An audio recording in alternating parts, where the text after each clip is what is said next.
Halo, nama saya Theodore Nathanius Saputra Purba dari kelas 11 IPSB, absen 36.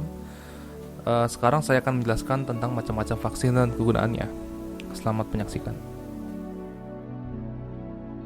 Macam-macam vaksin dan kegunaannya. Dalam kehidupan ini, tentunya kita tidak asing dengan istilah imunisasi dan vaksin. Kedua istilah tersebut ternyata saling mempengaruhi satu sama lain. Di mana ketika waktu bayi dulu, kita pernah diimunisasi dengan pemberian vaksin secara bertahap untuk mencegah terserang berbagai penyakit. Seiring berjalannya waktu dan semakin canggihnya teknologi, dalam proses pembuatan vaksin ini menyebabkan terbentuknya berbagai macam jenis vaksin. Berdasarkan data yang telah diperoleh, hingga saat ini macam-macam vaksin sudah mencapai angka 20 lebih.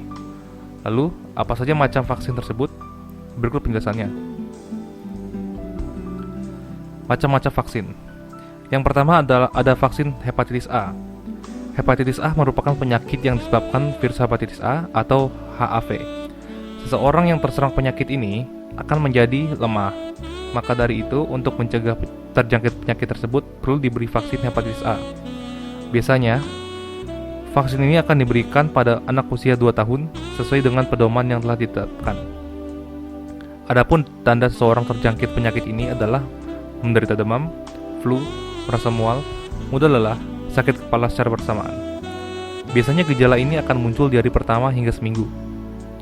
Setelah seminggu lebih, apabila tidak ada perubahan, akan muncul gejala lain seperti penyakit kuning yang dapat dilihat di bagian mata putih. Apabila Anda merasakan gejala-gejala tersebut, periksakan diri Anda sesegera mungkin agar tertangani dengan baik. Yang kedua ada hepatitis B. Hepatitis B merupakan penyakit yang hampir sama dengan penyakit hepatitis A. Akan tetapi, hepatitis B lebih parah jika dibandingkan hepatitis A. Hepatitis B dapat membuat hati menjadi keras yang nantinya menyebabkan hati menjadi tidak dapat berfungsi dengan normal. Gejala dari hepatitis B sama seperti penyakit hepatitis A. Untuk mencegahnya, perlu disuntik vaksin hepatitis B pada anak-anak atau orang dewasa yang belum pernah divaksinisasi. Sebaiknya, vaksinasi ketika seseorang telah menginjak usia 19 tahun.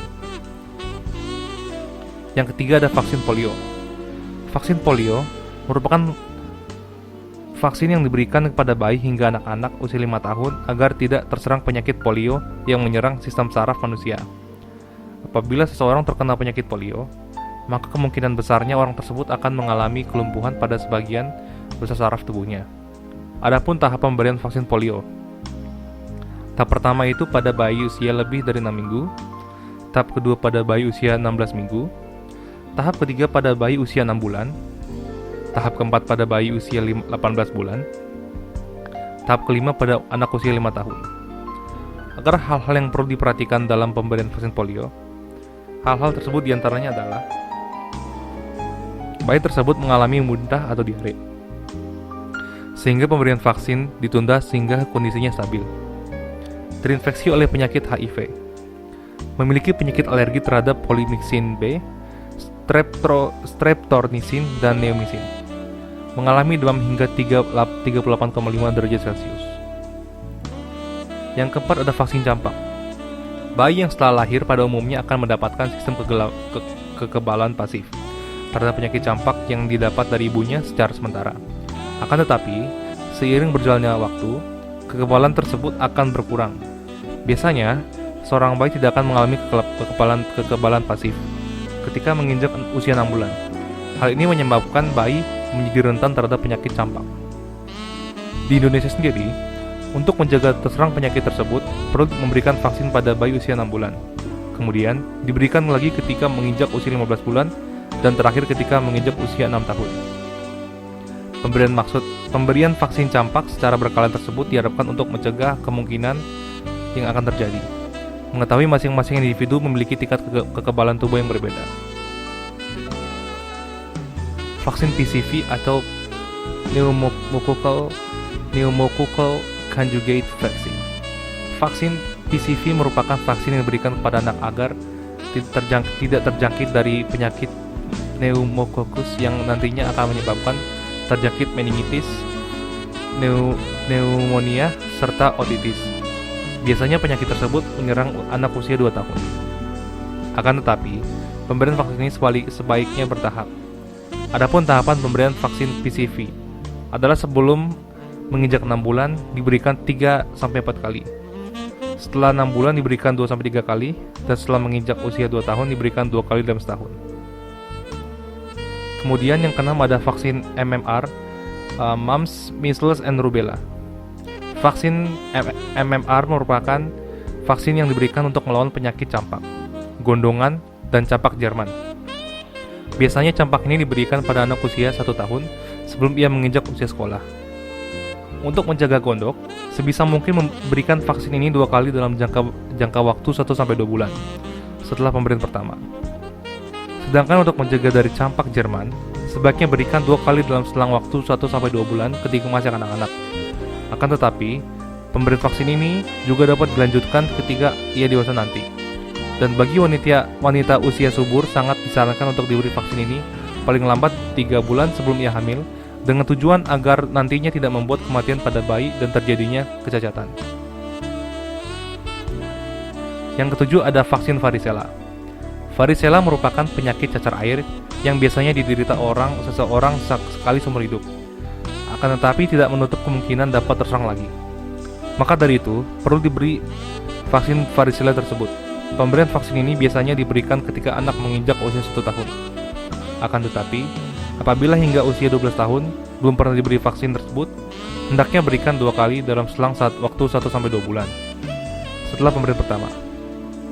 Apabila setelah diberi vaksin tersebut seorang anak menjadi demam, terdapat ruam ringan, kejang, dan nyeri, jangan cemas. Itu merupakan efek dari pemberian vaksin tersebut. Namun, apabila gejala tersebut berlangsung selama berhari-hari, maka tindakan selanjutnya adalah membawanya ke dokter untuk lebih jelas. Yang ke-8 ada vaksin HPV atau Human Papillomavirus. HPV merupakan virus yang tersusun atas 120 macam virus lain yang biasanya menyerang alat kelamin pria ataupun wanita. Akan tetapi, juga dapat menyerang bagian mulut dan dubur. HPV merupakan penyakit yang serius, sehingga apabila tidak segera mendapatkan perawatan medis yang baik, maka kemungkinannya akan mengganggu kesehatan dan bahkan dapat menyebabkan kematian. Mengetahui hal tersebut, seseorang perlu diberi vaksin HPV ketika menginjak usia remaja, utamanya adalah mereka yang berusia 9-14 tahun.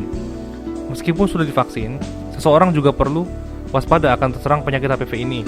Setidaknya, jangan melakukan hubungan seks dengan berbeda-beda orang, selalu menjaga kebersihan tubuh, terutama lelaki. Vaksin DPT, difteri, pertusis, tetanus. Difteri merupakan salah satu penyakit yang menyerang bagian lendir, hidung, dan juga tenggorokan yang biasanya disebabkan oleh bakteri. Gejala yang dapat dirasakan apabila seseorang terjangkit penyakit ini adalah kesulitan dalam menelan makanan. Lalu pertusis merupakan penyakit batuk yang sangat parah, yang dapat mengakibatkan kejang, mendadak, bahkan hingga kematian. Sedangkan tetanus adalah penyakit yang menyebabkan otot menjadi lumpuh. Untuk mencegah terserang 3 penyakit di atas, maka perlu vaksin DPT. Sebaiknya pemberian vaksin tersebut ketika seorang anak menginjak usia 2-6 tahun secara bertahap. Akan tetapi, akan lebih baik apabila dalam jangka waktu 10 tahun melakukan vaksinasi ulang. Adapun efek dari pemberian vaksin tersebut diantaranya adalah demam, bengkak pada bagian yang disuntik, kulit ruam, dan tubuh merasa mudah lelah. Dan yang terakhir ada vaksin BCG atau Bacillus Calmette-Guerin. Vaksin BCG merupakan vaksin yang digunakan untuk mencegah terserang penyakit TBC. Berdasarkan aturan yang telah ditetapkan, sebaiknya vaksin ini diberikan pada bayi yang berusia 2-3 bulan untuk mencegah terserang TBC dini. Akan tetapi, apabila seseorang didiagnosa positif terserang TBC, maka kemungkinannya seorang dokter akan memberikan obat khusus TBC yang harus dikonsumsi dalam waktu kurang lebih 6 bulan. Apabila dalam kurun waktu kurang lebih 6 bulan tersebut tidak ada perubahan yang signifikan, maka harus melakukan pengobatan lebih lanjut dengan berbagai cara. Demikian penjelasan macam-macam vaksin kegunaannya dari saya. Semoga bermanfaat. Terima kasih. Sampai jumpa kembali.